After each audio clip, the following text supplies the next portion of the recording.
네, 그리고 LA에서는 시장 선거 있습니다. 오는 6월 7일 예비 선거가 있고 11월 8일에 본 선거가 열리는데요. 유력 후보로 손꼽히는 캐런 베스, 지금 캘리포니아 37지구 연방 하원 의원인데요. 민주당 소속이고 대단히 논란이 되고 있습니다. 예, LA 한인 사회에서 대단히 논란이 되고 있는데 어떤 어처구니 없는 얘기를 했냐면 이렇게 얘기를 했어요. 그러니까 얼마 전에 그 미라클이라고 표현했거든요. LA 폭동에 대해서. 지난 방송 보시면 아실 겁니다. 그래서 한인 상인들 정리된 게 기적이라는 식으로 얘기를 했어요. 그제 이제 LA 한인회관에서 기자회견이 있었습니다. 저도 이제 거기 갔는데 질문했습니다. 위법 행위를 했냐고. 당시 92년 당시 리커스토어 운영했던 그분들이 다 먹고 살자고 그렇게 열심히 일했는데 위법 행위를 한 건 아니지 않느냐. 근데 거기에 대해서 이제 캐런 베스가 뭐라고 대답했냐면 이렇게 얘기를 했습니다. 한인 리커스토어 업주들 위법 행위가 있었다는 거예요. 뭐 다는 아니지만 미성년자들에게 술을 판매했고 만취 고객에게도 술을 팔았다. 그리고 마약 거래를 허용했고 리커스토어 안팎에서 범죄 행위가 일어나는 환경을 조성했다고 얘기를 했습니다. 그래서 업주들을 범죄자로 본 것은 아니지만 하지만 흑인 사회 문제에 등을 돌렸다. 이런 적반하장식 발언을 해서 대단히 논란이 되고 있습니다. 그래서 사과는 없었고요. 캐런 베스 LA 시장 후보의 생각에도 변함이 전혀 없었습니다. 예, 반성하는 기미가 없더라고요. 그래서 한인회 주최 한인 언론 간담회였는데요. 1992년 폭동 당시 여러 주류 언론과 인터뷰에서 한인 리커스토어 업주들을 강도 높게 비판한 것과 관련해서 당시 리커스토어 업주들이 위법 행위도 범했기 때문에 해당 한인 상인들의 리커스토어 비즈니스를 척결하고 싶었다고 이렇게 거듭 강조를 했습니다. 예, 들으면서도 잘 믿겨지지가 않더라고요. 이런 식으로 얘기를 하는 게.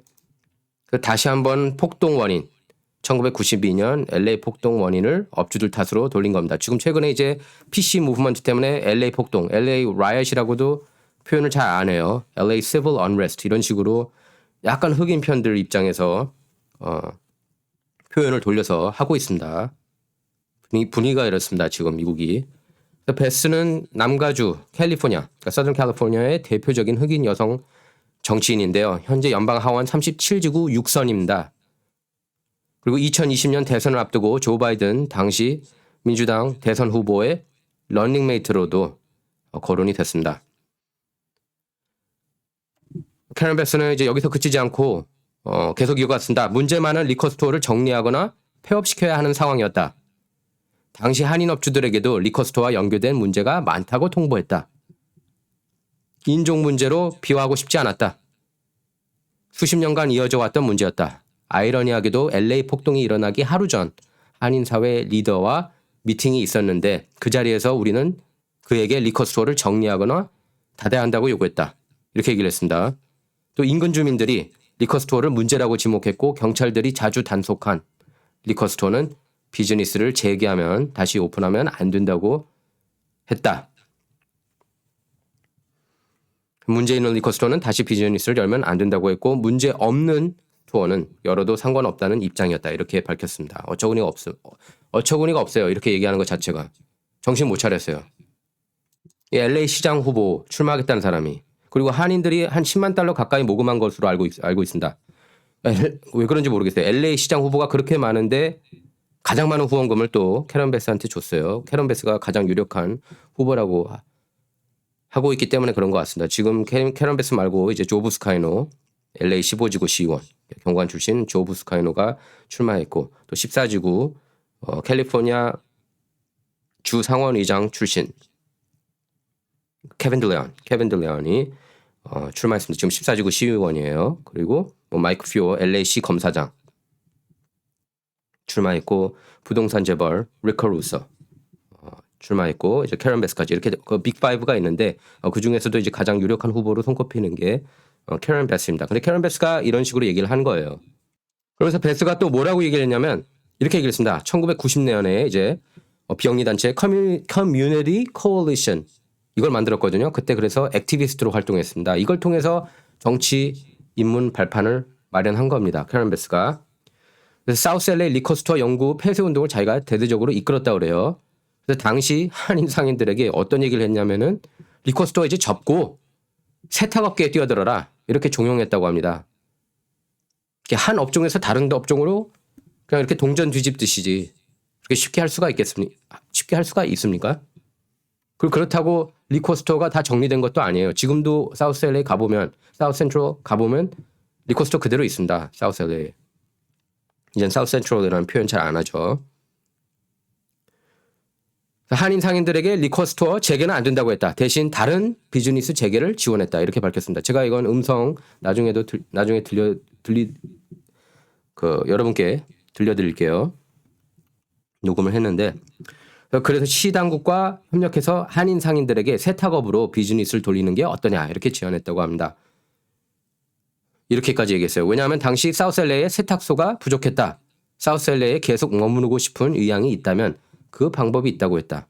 하수구 청소비는 면제해 주겠다고 했다. 웨이브해 주겠다고. 당시 하수구 청소 비용이 10만 달러에 달했다고 합니다. 그래서 지금 돈으로 25만 달러에 해당하는 큰 돈이다. 그래서 우리 측에서 볼 때는 처음부터 이 문제는 한인을 상대로 한 인종 문제가 아니었다. 폭동이 일어나기 전부터 주민들은 한인 운영 리커스토어를 상대로 시위를 벌였다고 했습니다. 또 리커스토어 문제는 사우스 센트럴 지역에서 60년대부터 있던 고질적 문제였다고 그랬어요. 그런데 이것도 말이 안 돼요. 그러면은 그 전에 이제 흑인들이 오너였고 그랬을 때는 아무 대응 안 하다가 한인들이 업주가 되니까 대응한 것 아닌가? 저는 이거 완전 인종 문제라고 봅니다. 솔직히 92년 폭동 사태는. 상식 있는 사람들은 다 그렇게 봐요. 예. 근데 캐런 베스는 한인 상인들을 타겟으로 한 것은 아니었다고 했습니다.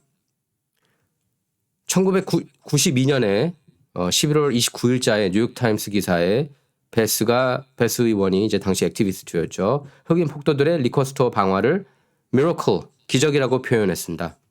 그리고 1992년 6월 2일자 LA 타임스 기고문에서는 리커스토어가 폭동을 유발했다. Fuel the Rage라는 표현을 썼어요. 그러면서 주류 판매는 도박, 강도, 마약, 폭력 문제를 야기한다.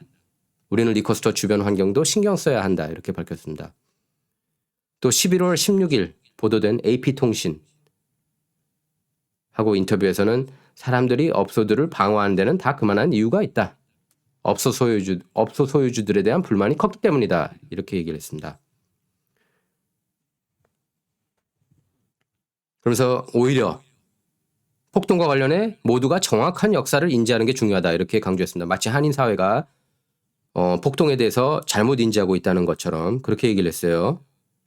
그러면서 레인보우 라이엇이라고 표현했습니다. 무지개 폭동이라고 하자. 여러 커뮤니티에서 불만이 있었다. 당시 화합을 찾기 힘든 시절이었다. 이렇게 밝혔습니다. 또 최근 베스는 LA 경찰국 멤버를 9,700명 선으로 회복하겠다는 공약을 내걸었습니다. 지금 9,200~300명 선이에요. 그 경찰 예산을 삭감하라. 그러니까 Defund the Police Movement 때문에 경찰들이 많이 떠났죠. 이제 그 LAPD에서. 제가 그걸 물어봤습니다. 그러니까 이 질문도 제가 질문을 했는데 과거 조지 플로이드 경찰 개혁안을 통해 미 전역 경찰 감원을 추진한 게 당신 아니냐. 지금 모순되는 메시지를 전달하는 건 아니냐. 이렇게 얘기를 했는데 이렇게 지적하자 베스는 이렇게 얘기를 했어요. 조지 플로이드 법안. 그게 이제 경찰 개혁안이었는데 조지 플로이드 법안에는 경찰 감원 내용은 없다. 단 문제 있는 경찰서를 다른 경찰서로 돌리는 행위를 막는 내용이 담겨 있다고 반박을 했습니다. 그러니까 베스가 이제 한인 사회를 위해서 무엇을 했냐. 거기에 대해서는 이제 시장으로 당선되면 한인 커미셔너를 통해서 한인 커뮤니티 현안을 파악해 시장실에 바로 보고할 수 있는 시스템을 구축하겠다고 했고요. 또 연방 하원의원으로서 미주 한인 이산가족 상봉을 위해 관련 법안을 추진했다고 했습니다. 판단은 여러분께 맡길게요. 특히 이제 LA에 사시는 한인 여러분, 한인 유권자 여러분, 이번 이슈에 대해서 어떻게 생각하십니까? 예, 댓글 남겨주시기 바랍니다. 그럼 제가 다음 방송에서 댓글도 읽도록 하겠습니다. 이번 방송 여기서 마치도록 하겠습니다. 감사합니다.